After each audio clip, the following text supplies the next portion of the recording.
अस्सलाम वालेकुम दोस्तों। वक़्त बदल गए, हालात बदल गए, जज्बात बदल गए। नहीं बदले तो पाकिस्तान क्रिकेट टीम के हालात नहीं बदले।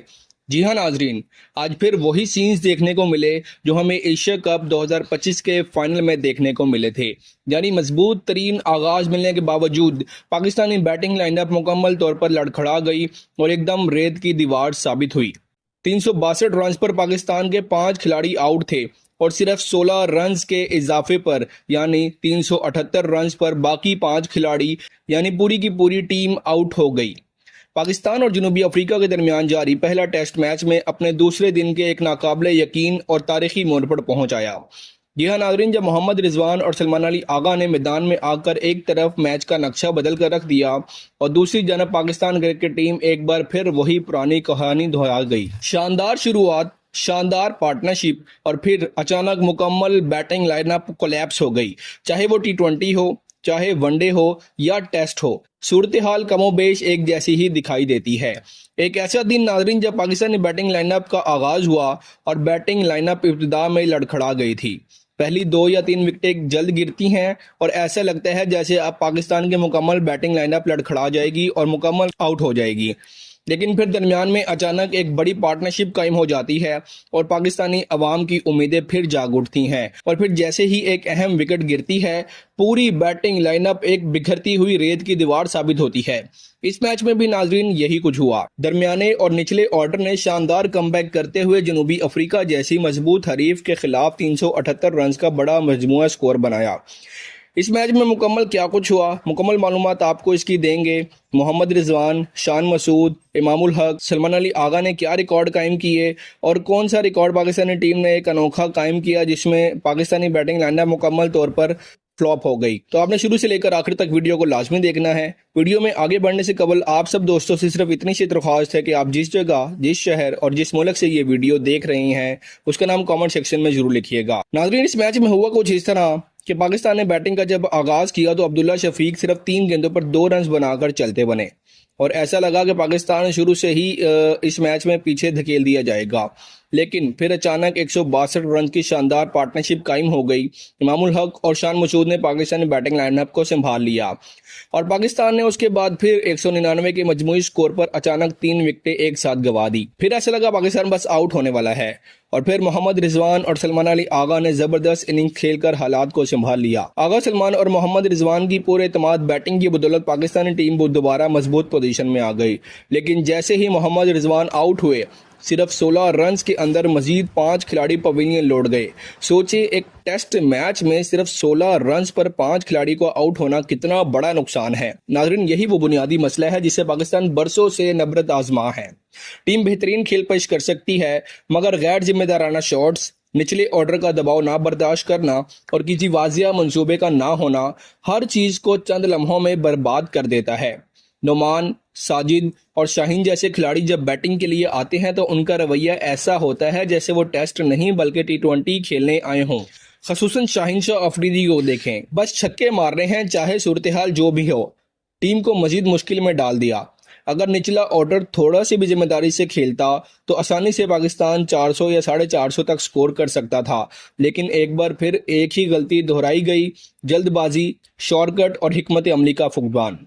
मजीद हैरानकुन बात यह रही कि पाकिस्तान ने एक ही ओवर में किसी स्पिनर को 3 विकेटें दे दी। जी हाँ नाजरीन, और ये 21वीं सदी का कोई पहला वाकया नहीं है जिसमें ऐसा हुआ हो। पाकिस्तान क्रिकेट टीम ने एशिया कप 2025 के फाइनल में भी कुलदीप यादव को एक ही ओवर में 3 विकेटें दी थी, जिससे ये बात साबित हो जाती है कि एक खिलाड़ी के आउट होने से पाकिस्तानी बैटिंग लाइनअप मुकम्मल तौर पर जहनी तौर पर हथियार डाल देती है। अब नाजरीन, हुआ इस तरह कि जब टॉस हुआ तो कप्तान ने टॉस जीतकर बैटिंग का फैसला किया। ओपनिंग पर इमामुल हक और अब्दुल्ला शफीक मैदान में आए। अब्दुल्ला शफीक काफ़ी अरसे बाद टीम में वापस आ रहे थे और क्रिकेट शायकीन को उनसे बहुत ज़्यादा तवक्कुआत थी, लेकिन वो उन तवक्कुआत पर पूरा ना उतर सके। 3 गेंदों पर सिर्फ 2 रन बनाकर कगिसो रबादा की गेंद पर LBW आउट हो गए। उनका आउट होना इतना आसान और कमज़ोर नजर आया जैसे वो खुद अपनी विकेट थाली में रख कर दे रहे हों। गेंद एक तरफ थी और उनका बैट दूसरी तरफ, जो तकनीकी लिहाज से एक बहुत बड़ी खामी को जाहिर करता है। टीम में उनकी जगह के लिए कई मजबूत मुतबादिल खिलाड़ी मौजूद हैं, इसलिए अब्दुल्ला शफीक का हर मौका बहुत कीमती है, मगर उन्होंने एक और मौका जाया कर दिया। अब्दुल्ला शफीक के जल्द आउट होने के बाद दबाव मजीद बढ़ चुका था, मगर इमामुल हक और शान मसूद ने जिम्मेदाराना इनिंग्स खेलते हुए पाकिस्तानी बैटिंग लाइनअप को संभाला। दोनों के दरमियान ये शराकत महज एक पार्टनरशिप नहीं थी, बल्कि अफ्रीकी बॉलर्स के जारहाना हमलों के खिलाफ एक मज़ाहमती दीवार थी। कगिसो रबादा और दीगर बॉलर्स बाउंसर्स पर बाउंसर्स कर रहे थे, फील्डिंग अटैकिंग थी, लेकिन इमामुल हक ने इंतहाई पुरएतमाद अंदाज में बैटिंग की। उन्होंने 153 गेंदों पर 93 रन की शानदार इनिंग्स खेली। उनका स्ट्राइक रेट 60 रहा और 7 दिलचस्प चौके लगाए। बदकिस्मती से वो सेंचुरी मुकम्मल न कर सके और सिर्फ 7 रन की दूरी पर अपनी सेंचुरी से वो आउट हो गए, मगर एक बार फिर ये साबित कर दिया कि वो बड़ी टीमों के खिलाफ बड़ा स्कोर करने की सलाहियत रखते हैं। उनका सबसे ज्यादा स्कोर ऑस्ट्रेलिया के खिलाफ और न्यूजीलैंड के खिलाफ भी शानदार कारकर्दगी दिखा चुके हैं, और अब जनूबी अफ्रीका के खिलाफ 93 रन की इनिंग्स ये साबित करती है कि इमामुल हक एक पर्ची नहीं बल्कि एक टैलेंटेड ओपनर हैं। शान मसूद ने भी मिसाली क़यादत का मुजाहरा किया। जब टीम मुश्किल में थी तो उन्होंने क्रीज पर जमकर कप्तानी इनिंग्स खेली। 147 गेंदों पर 76 रन, 51 का स्ट्राइक रेट, 1 छक्का और 9 चौके उनकी इनिंग्स को खास बनाते हैं। 2025 उनके लिए रन्स के एतबार से शानदार साल रहा है, और इस इनिंग्स ने इस बात पर मोहर लगा दी है कि वो सिर्फ कप्तान ही नहीं बल्कि एक अहम बैट्समैन के तौर पर भी टीम के सतून हैं। आखिरकार वो LBW आउट हुए, लेकिन तब तक वो इनिंग्स को मुस्तहकम बुनियाद दे चुके थे। उसके बाद नाजरीन बाबर आजम और साउथ शकील मैदान में उतरे। इसी दौरान साउथ शकील पहली गेंद पर कैच आउट हो गए, जिस पर शायकीन और कमेंटेटर्स हैरान रह गए। बाबर आजम के आने पर पूरा स्टेडियम जोश से भर गया। उन्होंने इब्तिदा में जारहाना बैटिंग की, चंद खूबसूरत शॉट्स खेली, लेकिन फिर उनकी रफ्तार सुस्त पड़ गई। नतीजतन वो स्पिनर्स के खिलाफ 48 गेंदों पर 23 रन बनाकर आउट हो गए। बाबर का स्पिनर्स के खिलाफ बार बार आउट होना अब एक नुमाया कमजोरी बन चुका है। मुखालिफ टीमें इसके ऊपर होमवर्क करके आती हैं और कोशिश करती हैं कि स्पिनर्स के जरिए बाबर आजम की विकेट निकाली जाए, जिसकी निशानदेही कमेंटेटर्स ने भी की है कि उन्हें अपनी टेक्निक पर काम करने की जरूरत है ताकि वो तवील इनिंग्स खेल सकें। साउथ शकील की इनिंग्स तो नाजरीन लम्हों की मेहमान साबित हुई। वो पहली ही गेंद पर कैच आउट हो गए, जिसने पाकिस्तानी ड्रेसिंग रूम में परेशानी की लहर दौड़ गई। इस वक्त पर ऐसे लग रहा था कि शायद पाकिस्तान 250 तक ऑल आउट हो जाएगा और जनूबी अफ्रीका को बॉलिंग अटैक मुकम्मल तौर पर हैवी हो जाएगा।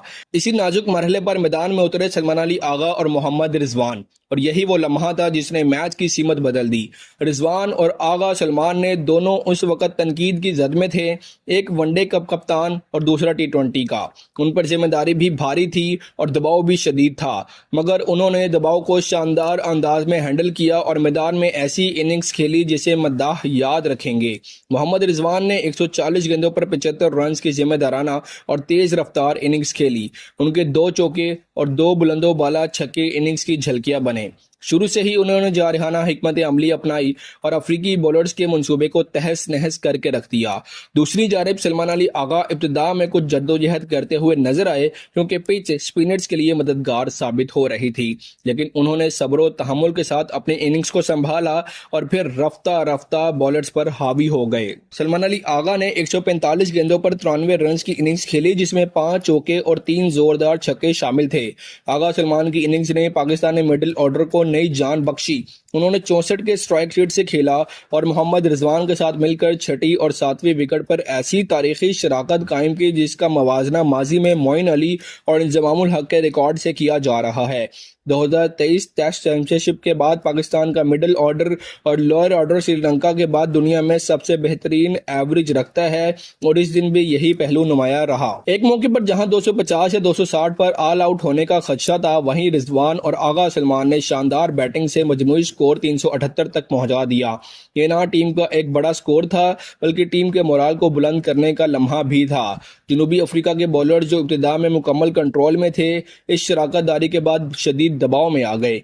दिन के इख्तिताम पर जनूबी अफ्रीका की बैटिंग का आगाज हुआ तो पाकिस्तानी बॉलर्स ने भी शानदार अंदाज में कमबैक किया, लेकिन दिन के इख्तिताम तक पाकिस्तान ने 68 ओवरों में 216 के मजमूई स्कोर पर जनूबी अफ्रीका के 6 खिलाड़ियों को घर भेज दिया है, यानी उनके 6 खिलाड़ी पवेलियन लौट चुके हैं।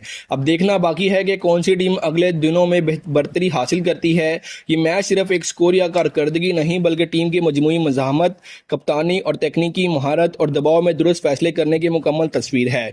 इमाम इनामुल हक ने मजबूत बुनियाद रखी, शान मसूद ने जिम्मेदारी दिखाई, बाबर और सऊद नाकाम हुए, लेकिन रिजवान और आगा सलमान ने डूबती कश्ती को किनारे तक पहुंचाया।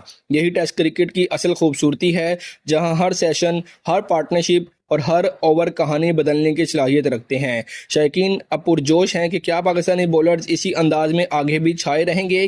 क्या जनूबी अफ्रीका पाकिस्तानी स्पिनर्स और पेसर्स के सामने मुजाहमत दिखा पाएगी? सबसे बढ़कर क्या ये तारीखी पार्टनरशिप पाकिस्तान को मैच में फासला कुन बरतरी दिला पाएगी या नहीं? अपनी राय नाज़रीन कमेंट सेक्शन में ज़रूर दीजिएगा। मिलते हैं अगली वीडियो में, तब तक के लिए अल्लाह हाफिज़।